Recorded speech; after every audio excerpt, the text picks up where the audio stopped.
Salmo de número 130.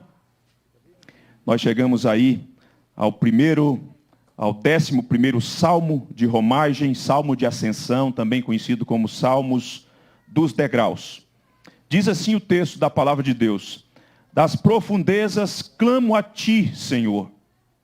Escuta, Senhor, a minha voz.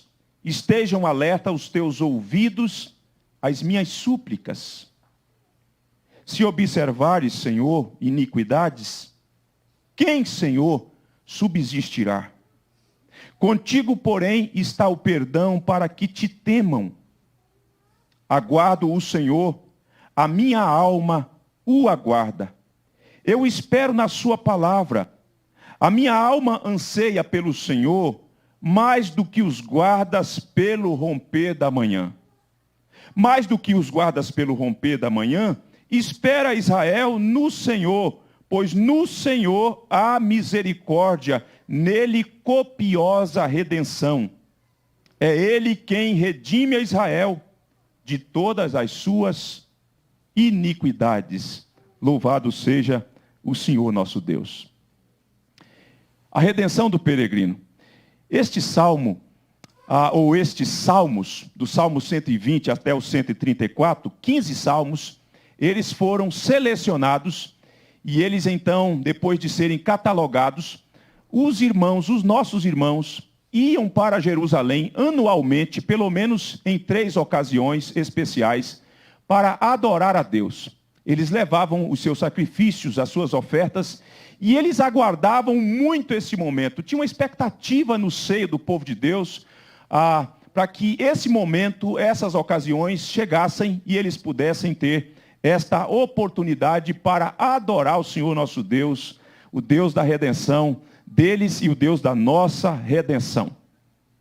Este salmo, o salmo de número 130, ele ocupa 2 classificações nos saltérios. Ele faz parte de uma classificação que é chamado de salmos penitenciais, que são 6 salmos: o Salmo 6, o Salmo 32, o Salmo 38, o Salmo 51, o Salmo 102, o Salmo 130, neste caso, e o 143. São 6 salmos que expressam o sofrimento do salmista. Não que em outros salmos você não encontre isso, mas estes salmos são classificados como salmos penitenciais. E geralmente o sofrimento do salmista quase sempre estava atrelado a algum tipo de pecado que ele havia cometido. Então imagine que este salmo, pense que neste salmo que nós lemos, ou este salmo que nós lemos, que faz parte dessa segunda classificação também, salmos de ascensão, estes irmãos iam cantando, esperando este momento para chegar diante de Deus em Jerusalém, em momentos em que eles haveriam de oferecer a Deus os sacrifícios, para confessar a Deus os seus pecados, para falar desse sofrimento latente na alma de alguém que foi alcançado pela graça de Deus e que, entretanto, em alguns momentos pecam contra Deus, entristecendo o Senhor nosso Deus, e ao entristecer o Senhor nosso Deus, se entristece também, se consomem também, porque perdem a alegria da salvação.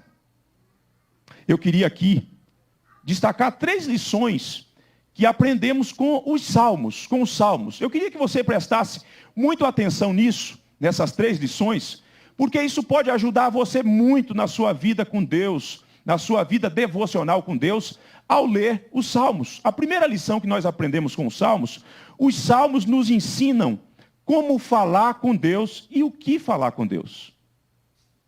Às vezes, nós não temos uma vida de oração consistente, uma vida de oração deleitosa em Deus, porque não lemos a palavra de Deus para aprender o que consta na palavra de Deus, de como nós devemos nos aproximar de Deus e falar com Deus, e o que falar com Deus. Quando você lê os salmos e vê nos salmos esses modelos, essas inspirações, esses estímulos de como nossos irmãos compareciam diante de Deus, você vai aprender grandemente como falar com Deus e o que falar com Deus. A sua oração se tornará algo mais leve, mais deleitosa, porque você será conduzido pela própria palavra de Deus na oração. E você vai orar a palavra de Deus. São poucos de nós que conseguimos orar a palavra de Deus. Isso é uma prática saudável, extremamente saudável. A segunda lição que nós aprendemos com os Salmos é que os Salmos revelam a nossa fraqueza e mostra que necessitamos da misericórdia do Senhor. Quando você lê os Salmos, você percebe que os Salmos revelam de modo mais minucioso essa questão de quem é o homem, e de quão frágil é o homem, e de como ele tantas vezes se mete em cada enrascada e se vê vulnerável diante da situação e diante de Deus. Mas ao mesmo tempo, quando você lê os Salmos, você vai perceber que eles sinalizam, que eles mostram que nós, diante das nossas fraquezas, que não são poucas, nós precisamos da misericórdia de Deus. Nós precisamos desse Deus que nos abraça, desse Deus que nos acolhe, desse Deus que nos traz de volta e nos coloca no caminho para seguirmos na presença dEle.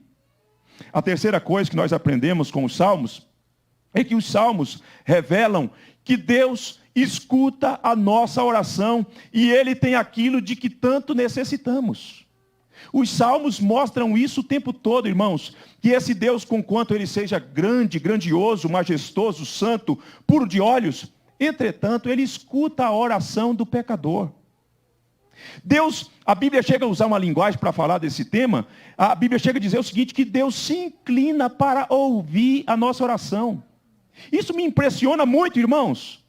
Isso enche o meu coração de alegria e de deleite, porque eu fico pensando o seguinte, aquele que é santo, santo, santo, cuja terra está cheia da sua glória, ele se inclina para ouvir o pecador. Aquele que é grande, poderoso, que não precisa de ninguém, se inclina para ouvir o fraco. Então, os Salmos nos ensinam que Deus escuta a nossa oração. Deus escuta o seu gemido. Deus escuta a sua súplica. Deus está interessado em você e naquilo que afeta você. E Deus quer que você conte para Ele. Os Salmos nos ensinam isso. E os Salmos mostram que Deus tem o que nós precisamos. Deus pode nos acudir. Deus pode agir na nossa história, mudar a nossa sorte, dar uma guinada na nossa vida definitivamente. Deus pode fazer isso e os Salmos ensinam tudo isso. Neste Salmo, nós vamos dividi-lo em duas partes. Mas em cada parte que nós dividimos, nós vamos destacar duas grandes lições nesses blocos. A primeira parte nós vamos chamar aqui de orando por redenção. Nós estamos dando o tema ao nosso salmo, a redenção do peregrino. Então a primeira parte, versículo 1 ao 4, nós estamos chamando, denominando esse primeiro ponto de orando por redenção. E aqui nós vamos destacar dois pontos. Depois nós vamos chamar esperando por redenção, versículo 5 ao versículo de número 8. E nós vamos destacar duas grandes lições também no segundo ponto. Nós vamos então ao Salmo. O primeiro ponto que nós vamos destacar neste bloco, então, é a situação daquele que ora por redenção. Os versículos 1 e 2 descrevem a situação do salmista, como ele se encontra, como que nós temos figuras aqui que descrevem a sua aflição, a sua agonia, quando ele diz assim, das profundezas, clamo a ti, Senhor, escuta, Senhor, a minha voz, estejam alertas os teus ouvidos às minhas súplicas. Vejam que, nestes primeiros versos, orando por redenção, este homem precisa de redenção, este homem tem consciência de que ele precisa de redenção, este é um salmo de confissão, é um homem que está agonizando por conta do seu pecado, está se sentindo esmagado, como que atolado nos seus pecados, naquilo que ele fez, e ele agora, diante dessa situação que ele se encontra, ele busca a Deus, das profundezas, clamo a ti. E a figura que ele está utilizando aqui, neste primeiro verso, é a figura da água. É de um homem que está como que sendo afogado, é um homem que está sendo engolido pelas águas e não tem forças para sair daquela condição, daquela situação que ele se encontra. E nós podemos atrelar essa figura da água deste homem que foi para as profundezas, como ele descreve, e como ele se sentia diante de Deus por conta do pecado que ele havia cometido. Nós podemos atrelar essa figura da água, uma metáfora, a metáfora da pedra. Porque o pecado, ele é como uma grande pedra sobre os ombros de alguém que comete o pecado e que é lançado num lago. E aquela pedra, então, sobre os ombros vai levando a pessoa para as profundezas. Lá para o fundo do abismo, em que ele se encontra como se ele estivesse perdendo o fôlego e perdendo a vida, e o que restava para ele ou a ele eram poucas palavras para gritar a Deus e suplicar a Deus e falar: Deus, eu estou nas profundezas, o meu pecado me levou para lá, Senhor, me acode, Senhor, me acode, Senhor. Uma pessoa, quando é alcançada pelo Evangelho, antes de ser alcançada pelo Evangelho, ela acha que tudo que ela faz é normal, que é desse jeito mesmo. E tudo quando o seu coração deseja, ela quer dar para o seu coração. E ela vai levando a sua vida, vivendo distante de Deus, alheia de Deus, e não está nem aí, mas de repente recebe nova vida. E ao receber nova vida, embora ela exista, ou embora ela tenha a possibilidade de pecar, quando ela peca, ela se entristece, ela se sente como que esmagada, como que sendo jogada à lona, ao chão, pisoteada, humilhada e sem vigor, sem condição de sair, de romper com aquelas amarras. E ela então grita: das profundezas, clamo a ti, Senhor. Eu não sei o tipo de pecado que você cometeu, porventura, nesses dias. Talvez ele esteja te esmagando, talvez ele esteja consumindo as suas forças, talvez ele tenha gerado uma tristeza aguda no seu coração. O recurso para você, o recurso para todos nós, é o mesmo recurso que o salmista se apropriou. É o recurso do clamor, é o recurso de erguer os olhos e com as poucas forças que restam, dizer para Deus: Deus das profundezas, eu clamo a ti, Senhor. Eu estou no abismo, eu estou no fundo do poço, me tira dessa situação, Senhor. Me tira dessa situação. Porque sozinho eu não tenho como sair, existe um peso sobre meus ombros, eu não tenho como cortar as amarras daquilo que me aprisiona, me tira dessa situação. E eu penso que uma passagem que exemplifica isso, usando essa linguagem num outro contexto, é a passagem que fala do profeta Jonas, que havia pecado contra Deus, desobedecido a Deus, e estando ele no ventre do grande peixe, ele invoca o Senhor, ele pede ao Senhor para que o Senhor Deus mude a situação dele. Senão, vejamos, escute o que Jonas fez enquanto orou, nessa condição, e em razão do pecado e da disciplina que ele estava sofrendo. Jonas capítulo 2, versículo 1 ao versículo 7, diz assim: então Jonas, do ventre do peixe, orou ao Senhor, seu Deus, e disse: na minha angústia, clamei ao Senhor, e ele me respondeu do ventre do abismo. Veja essa expressão, que faz conexão com profundezas. Do ventre do abismo gritei, e tu me ouviste a voz. Pois me lançaste no profundo do coração dos mares, e a correnteza das águas me cercou. Todas as tuas ondas e as tuas vagas passaram por cima de mim. Então eu disse: lançado estou de diante dos teus olhos, tornarei porventura a ver o teu santo templo. Tornarei porventura a ver o teu santo templo. As águas me cercaram até a alma, o abismo me rodeou, e as águas se reenrolaram na minha cabeça. Desci até os fundamentos dos montes, desci até a terra, cujos ferrolhos se corroem, se correram sobre mim para sempre. Contudo, fizeste subir da sepultura a minha vida, ó Deus, meu Deus. Quando de dentro de mim desfalecia a minha alma, eu me lembrei do Senhor, e subiu a minha oração no teu santo templo. Eu penso que essa passagem do profeta Jonas exemplifica essa condição que o salmista estava, agora de modo mais detalhado. Jonas, porque desobedeceu a Deus e pecou contra Deus, está enfrentando essa situação em razão do seu pecado. E ele, lá das profundezas, ele clama ao Senhor, e a oração dele sobe até ao Senhor nosso Deus. É uma oração, irmãos, esse tipo de oração de um pecador quebrantado, que está humilhado, esmagado, que comparece diante de Deus, é uma oração que escancara o coração, falando do sofrimento da alma em razão do pecado que foi cometido. E com isso, nós aprendemos duas coisas sobre essa questão do pecado, sobre a questão da nossa desobediência. Primeiro, o servo de Deus sabe que o pecado é uma ofensa contra Deus. Quando a gente peca, quando a gente faz o que não devia fazer, quando desobedecemos os mandamentos de Deus, nós que fomos alcançados pelo Evangelho de Deus, temos a consciência que nós afrontamos a Deus, que nós desonramos a Deus, que nós agredimos a santidade de Deus, e por isso nós gememos. Porque está angústia, pesar, porque não era para fazer isso, mas fizemos aquilo que não devíamos fazer. A segunda coisa, o servo de Deus sabe que o pecado sufoca a alegria da salvação. Pessoas que foram alcançadas pelo Evangelho da Graça e que cometem algum tipo de pecado e não se arrepende e não se humilha diante de Deus, são pessoas que continuam no meio do povo de Deus, mas sem a alegria da salvação. Não tem entusiasmo mais com a vida da salvação. Ela não perdeu a salvação, mas ela, contudo, não tem alegria. Não falam mais com os outros sobre a salvação. Não falam mais com os outros da redenção que é ofertada em Cristo Jesus. Por quê? Perdeu a alegria e não procedeu diante de Deus como deveria proceder. Dizendo: Deus, das profundezas clamo a Ti, Senhor. Mude a minha sorte. Perdoa os meus pecados. Talvez você está aqui. Talvez você veio aqui e você não tem tido a alegria da salvação.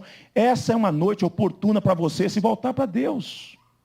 E proceder como o salmista procedeu, e proceder como Jonas procedeu, e proceder como Davi procedeu. Quando Davi orou e falou assim: Senhor, devolve-me a alegria da salvação, então anunciarei, e os pecadores se converterão a Ti. Quem não tem alegria da salvação, não tem entusiasmo, não conta para os outros sobre as boas novas, fica como que mobilizado, com os lábios cerrados. Ah, que Deus devolva a você nessa noite a alegria da salvação, que você se dobre diante do Senhor e peça ao Senhor para lhe perdoar nessa noite. Das profundezas, clame ao Senhor. Eu vejo, à luz da Bíblia, irmãos, que o pecado pode nos levar a trilhar pelo menos dois caminhos. O pecado pode nos levar a trilhar pelo menos dois caminhos. Um caminho para o qual o pecado pode nos levar é para o caminho da fuga. A rota da fuga. A rota do subterfúgio. Que está pautada pelo medo. É quando você comete o pecado e você se esquece, você não tem a compreensão da misericórdia, da graça de Deus, e por conta disso você se esconde de trás de uma moita. Você quer ficar no escuro, você tem receio de comparecer. Foi assim com os nossos primeiros pais. Uma pessoa que peca, às vezes existe essa possibilidade dela se esconder, dela se afugentar, dela não comparecer mais para estar com o povo de Deus, ela fica envergonhada. E às vezes, eu penso que às vezes até Satanás buzina no ouvido da pessoa dizendo assim: está vendo aí, não tem jeito para você não, está vendo? Está vendo o que você fez? Novamente você meteu o pé na lama, novamente você fez o que não devia fazer, você desonrou novamente o Altíssimo. Satanás às vezes buzina no coração das pessoas e além disso elas abrigam e alimentam o medo e não veem solução na redenção que há em Jesus Cristo. Existe essa possibilidade e muitos trilham esse caminho. Só que esse não é o caminho que propicia a restauração. A segunda possibilidade é o que o salmista está percorrendo, é o caminho do clamor. É o caminho de abrir o coração, sem vergonha, sem receio, e clamar pelo Senhor nosso Deus, e suplicar ao Senhor nosso Deus, dizendo: das profundezas, clamo a Ti, Senhor, clamo a Ti. Não deixe para depois. Não deixe que a sua consciência se torne uma consciência atrofiada. Não deixe que a sua consciência perca a sensibilidade. Se a luz acendeu, se o Espírito Santo está catucando o seu coração, curve-se diante de Deus e trilhe o caminho do clamor, querido irmão e irmã. Então, orando por redenção, passa por esse primeiro ponto, deste homem que reconhece a sua situação. Em segundo lugar, o reconhecimento daquele que ora por redenção. Veja que você, no versículo de número 3 e 4, ele traz duas verdades aqui sobre o reconhecimento que estão atreladas a Deus. Primeiro, a condição dele: como eu estou? Eu estou nas profundezas. Eu estou no abismo por conta do meu pecado. E agora ele passa a orar, se dirigindo a Deus e destacando o conhecimento que ele tinha de Deus. Veja que nos versículos 3 e 4 diz assim: se observares, Senhor, iniquidades, quem, Senhor, subsistirá? Contigo, porém, está o perdão para que te temam. Que maravilha, queridos irmãos. E nós vemos então o reconhecimento daquele que ora por redenção. Negativamente, ele reconhece a santidade de Deus. Quando ele se concentra nesse versículo de número 3, o que está aqui, o que nós percebemos aqui à luz da Bíblia, é que ele está reconhecendo a santidade de Deus. Ele sabe que pecou contra Deus, ele sabe que agrediu a santidade de Deus, e que isso não se deve fazer, que isso não se pode fazer, e se Deus considerar a rigor a sua santidade, Deus irá fulminá-lo. A segunda coisa que ele reconhece é a justiça de Deus. Ele sabe que se Deus agir a rigor, Deus estará sendo justo em assim proceder, em exterminar não só ele, mas toda a humanidade, todos os seres humanos. Todos os seres humanos. Ele reconhece também a ira de Deus. Essas coisas estão atreladas à santidade, à justiça, à ira de Deus, porque a ira de Deus é a manifestação de Deus contra o pecado. Ele tem conhecimento disso. Agora preste atenção numa coisa. Ora assim, ora desse jeito, quem tem a compreensão de quem Deus é. Você sabe por que às vezes nós somos pigmeus na oração? E numa oração que revela a grandeza de Deus? É porque nós estamos mais centrados em nós mesmos e temos uma visão da grandeza de Deus bastante ofuscada. Quando você compreende a grandeza de Deus, e quando você se curva diante de Deus para pleitear diante de Deus o seu perdão, você reconhece logo os atributos de Deus, a grandeza de Deus, a majestade de Deus, e você se curva reconhecendo que você não merece coisa alguma, que se Deus fosse levar a rigor a sua lei, Ele iria fulminar você, Ele iria exterminar você, Ele iria riscar o seu nome da existência, banir você definitivamente. Nós somos uma geração de crentes que conhecemos muito pouco Deus à luz da Escritura. E talvez seja assim, é por isso que as nossas orações são raquíticas, são pequenas, e às vezes, diante de Deus, de certo modo, até desprezível. Nós precisamos, à luz da Bíblia, compreender a majestade de Deus, da visão de Deus, tal como Isaías teve, quando ele viu os serafins, que se cobriam os olhos, que cobriam os pés, e que voavam com duas asas, e diziam uns para os outros: Santo, Santo, Santo, Santo é o Senhor dos exércitos, e toda a terra está cheia da sua glória. Quando Isaías vê aquilo, quando Isaías contempla aquela visão da majestade, da santidade de Deus, ele é tomado de pavor, e ele diz: ai de mim, estou perdido, eu sou um homem de lábios impuros, e habito no meio de um povo de impuros lábios, e os meus olhos viram o Senhor. Ele pensa: irmãos, eu vou morrer. Talvez o nosso culto tenha faltado vivacidade, tem faltado alegria, e ao mesmo tempo temor, de que nós ficamos diante de Deus, boquiabertos diante da sua glória, da sua majestade, porque não conhecemos como Ele se revelou nas Escrituras. Davi, quando foi confrontado por Natã, e nós vemos o registro da sua confissão no Salmo de número 51, versículo 4, ele tem a consciência plena de que Deus seria justíssimo em puni-lo. Nós vemos isso quando ele registra, no versículo de número 4, no Salmo de número 51, ele diz assim: pequei contra ti somente fiz o que é mal perante os teus olhos. E ele diz: de maneira que serás tido por justo no teu falar e puro no teu julgar. É compreensão de quem Deus é. É esta mesma compreensão que o salmista está tendo sobre a grandeza de Deus e diante dos seus pecados. E a ideia que nós temos aqui, quando ele fala assim, se observares, algumas versões traz a ideia de lista. Se listares os nossos pecados, se pontuar cada um deles,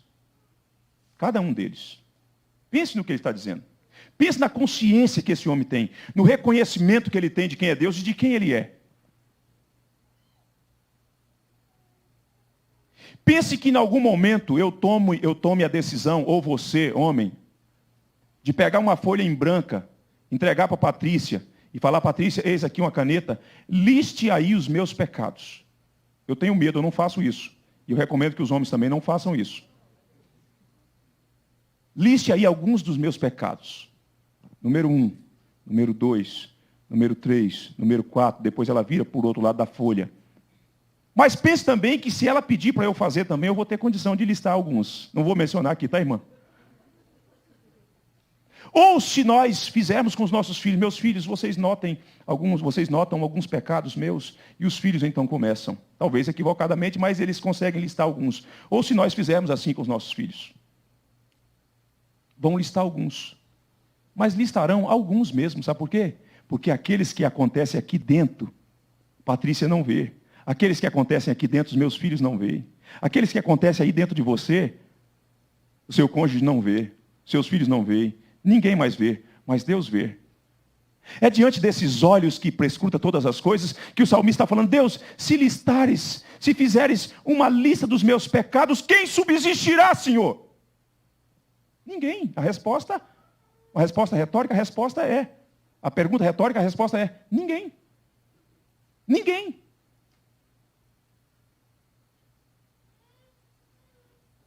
Só que de repente ele passa a fazer este reconhecimento do lado positivo, gracioso, quando ele diz assim: contigo, porém, está o perdão para que te temo. O Senhor tem todo o direito, e se o Senhor fizesse, o Senhor estaria certíssimo em nos punir, em nos banir, em exterminar-nos definitivamente. Não ia sobrar ninguém. Ninguém. Mas contigo, porém, Senhor, está o perdão. Contigo, porém, está o perdão. Contigo, porém, está o perdão. E o que ele reconhece aqui? Ele reconhece que Deus é o detentor do perdão. Que ele não merece o perdão, mas Deus tem o perdão para dar. Que ele merecia a justiça de Deus, ele merecia ser penalizado por Deus, mas ele reconhece que Deus pode conceder o perdão, porque Deus é o doador do perdão. Ele reconhece sobre a base sobre a qual se firma o perdão. Ele sabe que para Deus conceder perdão é preciso que haja uma transação, uma substituição de alguém que assuma o lugar do infrator. Era assim que no Antigo Testamento acontecia. Quando alguém pecava, ia ao templo para pedir perdão, e o sacerdote haveria de oferecer sacrifício por si mesmo e pelo infrator, pelo transgressor. Depois de imolar o cordeiro, de pegar o sangue do cordeiro, era também parte da cerimônia colocar as mãos sobre o bode expiatório, no chifre do bode, para que a transferência, numa simbologia, os pecados fossem transferidos para o bode emissário. Então ele sabe que Deus é o detentor do perdão, mas ele sabe que existe uma base, uma transação. Como que o perdão é dado? Para Deus perdoar você, Deus teve que enviar o filho dele. O filho dele teve que assumir o seu lugar. O filho dele teve que assumir o nosso lugar. Pois só assim Deus haveria de nos conceder perdão. O inocente tinha que assumir o nosso lugar. O nosso lugar. Ele haveria de ser entregue por conta dos nossos pecados. Ele reconhece sob o efeito do perdão. Se por um lado o efeito do pecado é gerar medo e nos afastar de Deus e tentar levar-nos para longe de Deus para que escondamos de Deus, por outro lado, quando Deus, gracioso, grande, bom, resolve nos contemplar com perdão, o salmista diz assim: qual o efeito, qual o propósito disso? Para que te temam. Pecado sem confessar, sem ser confessado, nos leva para longe de Deus, para nos escondermos de Deus. Pecados confessados em que Deus nos perdoa, nos leva a temer a Deus, a reverenciar a Deus, a ficar diante de Deus com alegria e com gratidão, dizendo: Ele, sendo grandioso como é, resolveu me perdoar plenamente de todas as minhas mazelas. É o efeito do pecado, do perdão de Deus. O perdão de Deus nos traz para perto de Deus, nos faz deleitar diante de Deus, nos gera em nós a reverência, santa reverência no nosso coração, em razão do que Deus nos deu. Muito bem. Nós chegamos então ao segundo ponto do segundo bloco deste Salmo, versículo 5 ao versículo 8. O primeiro bloco, orando por redenção. O segundo bloco é esperando por redenção. Ele ora e agora ele vai dizer o seguinte: como que é que eu me posiciono? Qual é a minha postura diante do que eu pedi ao Senhor? Eu fico aguardando, eu fico esperando ao Senhor para que Ele me contemple com aquilo que eu pedi. É uma esperança, é uma espera por redenção pessoal. Pessoal. Veja vocês que ele diz assim: aguardo o Senhor, a minha alma o aguarda. Eu espero na sua palavra, a minha alma anseia pelo Senhor, mais do que os guardas pelo romper da manhã. Então veja que é uma espera por redenção pessoal. Ele infringiu a lei de Deus, ele pecou contra a lei de Deus. Então ele pessoalmente se posiciona e comparece diante de Deus e fica aguardando ao Senhor Deus a que o Senhor o contemple com perdão. É uma espera do íntimo, da alma, do coração. É uma espera apoiada na promessa. Ele fala assim: na tua palavra, eu espero na tua palavra. O conceito de palavra aqui é o conceito para promessa. Deus, o Senhor, fez uma promessa de que aqueles que se arrependessem e se voltassem para o Senhor haveria de perdoar. Eu estou apoiado nessa palavra. É uma espera ansiada. Ele tem desejo disso. Deus, eu estou desejando, eu estou esperando pelo teu perdão, Senhor. É uma espera marcada por expectativa. Quando ele usa a figura do guarda, ele fala assim: a minha alma anseia pelo Senhor, mais do que os guardas pelo romper da manhã. É uma espera cheia de expectativa, é uma espera cuja expectativa é alimentada pela fé vivificada na palavra de Deus. Que figura magnífica, irmãos.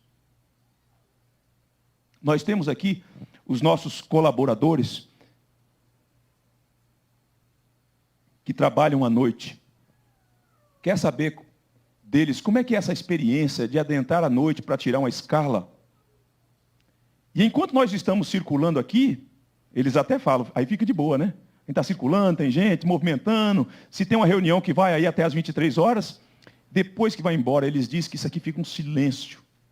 E aí chega a 0h, 1h, 2h, e aí os olhos começam a querer tombar, e você começa a desejar logo que o sol apareça. É uma figura, é essa figura que ele está utilizando.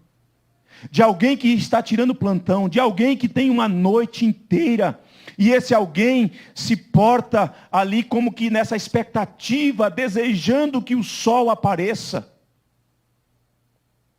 E o que a gente aprende com essa figura? Duas coisas. O almejo do guarda, ele almeja isso. Ele almeja pelo amanhecer. A segunda coisa é a certeza do guarda. Porque quando a gente lê, parece que nos escapa essa verdade que diz respeito à certeza. Tem essa questão de estar desejoso, de almejar o amanhecer, mas tem também esse elemento da certeza. Porque o guarda sabe que a qualquer momento vai amanhecer, o sol vai aparecer, a noite vai acabar. Então veja só, esse homem está falando de perdão, ele tem um coração envolto por uma convicção. Ele sabe que a qualquer momento aquele Deus a quem ele buscou irá contemplá-lo. Ele tem almejo, ele anseia por isso, ele deseja isso, ele tem expectativa, mas ele tem convicção. Ele fala: Deus vai me contemplar com o perdão. Eu desejo, eu almejo. A noite é escura mesmo. A noite às vezes parece longa mesmo. Parece que ela se estica mesmo. Mas eu sei de uma coisa: logo, logo o sol vai aparecer. Logo, logo os raios dourados do sol vai vencer as densas trevas da noite. Eu quero te dizer que há esperança para você nessa noite. Eu quero te dizer que os seus dramas e o seu sofrimento, mesmo aqueles que são provocados pelo pecado, eles hão de passar, eles hão de ter um ponto final. A noite escura vai terminar e um dia bonito vai raiar sobre a sua vida, em nome de Jesus. Ele aguarda por esse amanhecer. Esperar o perdão de Deus, irmãos, do Senhor, equivale a aguardar o próprio Senhor. Este homem, ele não está interessado só naquilo que Deus pode dar e que tanto mal faz a sua alma. Ele tem desejo da presença de Deus. Noutras palavras, aguardar o perdão ansiosamente é o mesmo que aguardar desejosamente a presença de Deus. Quem busca perdão, busca porque quer a presença de Deus, porque não quer ser privado da presença de Deus. Quem não busca perdão, ama mais o pecado do que a Deus. É por isso que às vezes vivemos como vivemos. Porque não sentimos saudade da presença de Deus. Porque nos acostumamos com esses prazeres, com esses manjares aqui de baixo, e nos esquecemos que a única coisa, que a única pessoa que pode trazer deleite permanente para o nosso coração é o Senhor, é a presença do Senhor. Então, quando ele pede o perdão de Deus, em outras palavras, ele quer o próprio Deus, porque se Deus o perdoá-lo, ele não será privado da presença de Deus. Eu quero te dizer, pare de brincar com o seu pecado. Em nome de Jesus, você precisa banir, você precisa tratar seriamente os seus pecados. Você precisa confessar os seus pecados, você precisa abandonar os seus pecados. Do outro modo, você não experimentará a plenitude da presença de Deus. Mas o contrário também é verdadeiro. O pecado nos priva da presença de Deus. O pecado atrofia nossa alegria. O pecado mata o nosso entusiasmo. O pecado nos leva para longe de Deus. E só o perdão pode fazer com que sejamos reconciliados por meio de Jesus com o Senhor nosso Deus. Mas eu pontuo aqui ainda. A espera por redenção é encorajada. Primeiro, a redenção esperada, ela é pessoal. Eu espero pelo Senhor. Agora ela é encorajada. Veja que no final do versículo 6, ele diz assim, ele toma a expressão com a qual ele terminou falando de si mesmo ou para si mesmo, para agora encorajar os seus irmãos. Mais do que os guardas pelo romper da manhã, espera Israel. Ele fala dele e agora ele fala direcionando-se aos seus irmãos, encorajando os seus irmãos. Mais do que os guardas pelo romper da manhã, espera Israel no Senhor. Pois no Senhor há misericórdia, nele copiosa redenção. É ele quem redime Israel de todas de suas iniquidades.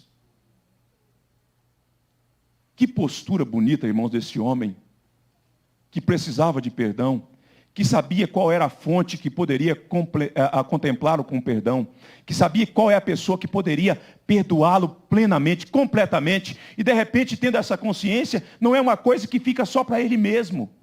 Não é uma coisa que ele toma só para si mesmo, como sendo de importância só para ele mesmo. Ele quer que os seus irmãos trilhem o mesmo caminho que ele trilhou. Ele quer que os seus irmãos experimentem as mesmas coisas que ele está experimentando ou está para experimentar. E ele então aponta a direção, o caminho é o mesmo. A necessidade é a mesma. E só Deus pode dar aquilo que os pecadores necessitam.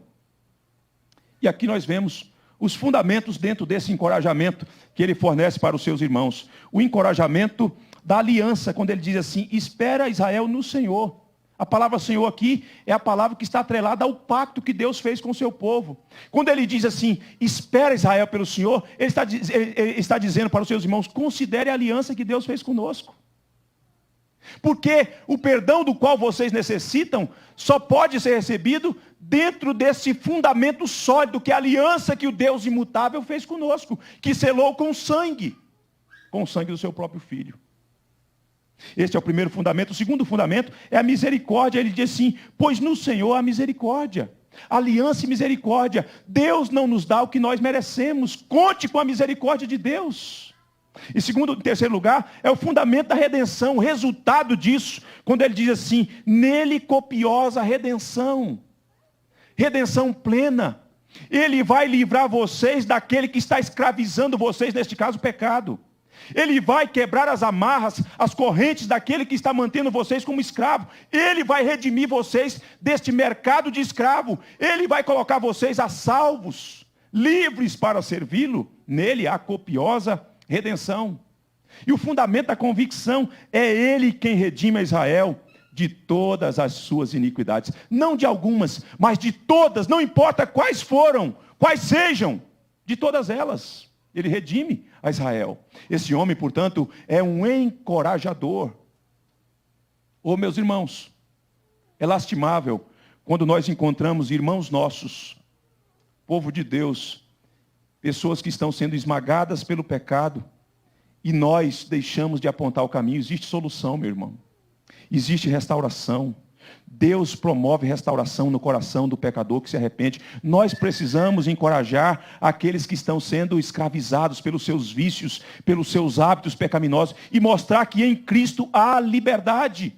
Em Cristo há salvação, em Cristo há transformação. Nós precisamos encorajar e apontar o caminho para os outros. Porque se Deus fez isso conosco, e Ele o fez, nós estamos devidamente habilitados a assim proceder. O apóstolo Paulo, escrevendo a sua carta aos Romanos, ele diz assim: sobreveio a lei para que avultasse a ofensa, para que escancarasse a ofensa, mas onde abundou o pecado, superabundou a graça de Deus. Às vezes, irmãos que estão esmagados, nós, ao invés de apontar o caminho, nós colocamos mais peso, mais fardos, mais legalismo, mais capa da hipocrisia sobre os outros, ao invés de apresentar a graça de Deus, que pode libertar e salvar aquele que está sofrendo por conta do pecado. Esse irmão nosso era um encorajador dos seus irmãos. E eu caminho para concluir dizendo o seguinte: este salmo, ele começa falando de profundezas, de abismos. Ele fala da condição do salmista, como ele se encontrava, como ele se sentia diante de Deus em razão dos pecados que ele tinha cometido. Ele fala de sofrimento, do sofrimento causado pelo pecado. Mas sabe, irmãos, o salmo, porém, termina com luz, termina com muita luz, termina com graça. Porque a graça pode vencer as trevas, só a graça. Só a graça pode trazer alívio para o nosso coração. Começa com trevas, com um sofrimento agudo, de um homem que está agonizando, e de repente ele avança e vai ascendendo, e nós vamos vendo os raios dourados da luz, do Evangelho, da graça de Deus. Não é à toa que este salmo era o salmo predileto de Lutero, de João Calvino e do príncipe dos puritanos, John Owen, que escreveu um livro sobre este salmo, com mais de 200 páginas. Porque este salmo está repleto do Evangelho, está repleto da graça de Deus, tão necessária para os pecadores, que necessitam de perdão.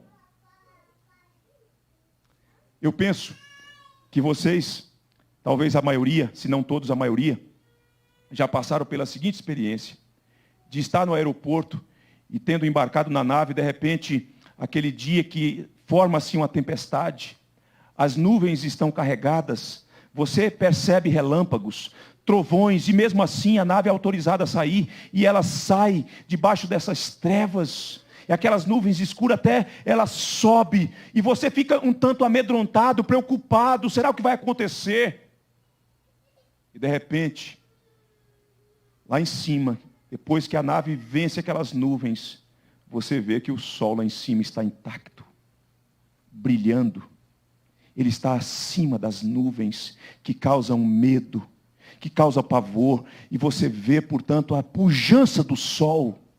Este salmo começa revelando as trevas do coração, o medo, o pavor, mas de repente ele mostra a luz do Evangelho que vence as trevas. Louvado seja Deus. Talvez você, a semelhança dessa nave debaixo das nuvens, chegou assim nessa noite aqui, amedrontado, angustiado, agonizando por conta dos seus pecados, porque mais uma vez você foi para o lado que não devia ir, mais uma vez você fez o que não devia fazer, e a sua alma está sendo consumida. Mas de repente você chega aqui e você escuta o Senhor Deus falando ao seu coração nessa noite. Falando do Evangelho, falando da solução que há em Cristo Jesus. E você então percebe que há solução, que há refrigério de Deus para o seu coração. Basta você clamar e suplicar o favor do Senhor nosso Deus. Porque essa noite escura, esse momento sombrio, há de ser vencido pela graça de Deus. Deus haverá de remover dos seus ombros as culpas. Para isso, entretanto, você precisa reconhecer que você fez o que não devia fazer, que você falou o que não devia falar, que o que você fez agride a santidade de Deus, desonra o nome de Deus, que o Deus Altíssimo não está satisfeito com o que você fez. Mas tendo reconhecido isso, você precisa dar mais um passo. Você precisa se arrepender dos seus pecados nessa noite. Você precisa confessar os seus pecados, dar nome aos seus pecados, reconhecer que Deus poderia fulminar você, mas reconhecer igualmente que Deus é misericordioso e que em Jesus há copiosa redenção. Em agindo assim e procedendo assim, Deus haverá de purificar você completamente com o sangue de Jesus. Porque está escrito: todo aquele que invocar o nome do Senhor será salvo. Todo aquele que invocar o nome do Senhor será salvo. Eu convido você a colocar a sua vida diante de Deus agora. E a proceder conforme as instruções finais dessa mensagem. Reconhecendo os seus pecados. Arrependendo dos seus pecados. Arrependa-te dos teus pecados, antes que seja tarde demais. Confesse os teus pecados nessa noite. Veja que Deus já providenciou tudo para que você seja purificado e perdoado em Jesus Cristo. O que resta a você é invocar o Senhor nessa noite. É admitir que você está nas profundezas e que só Deus pode arrancar você de lá e tirar esse fardo pesado dos seus ombros.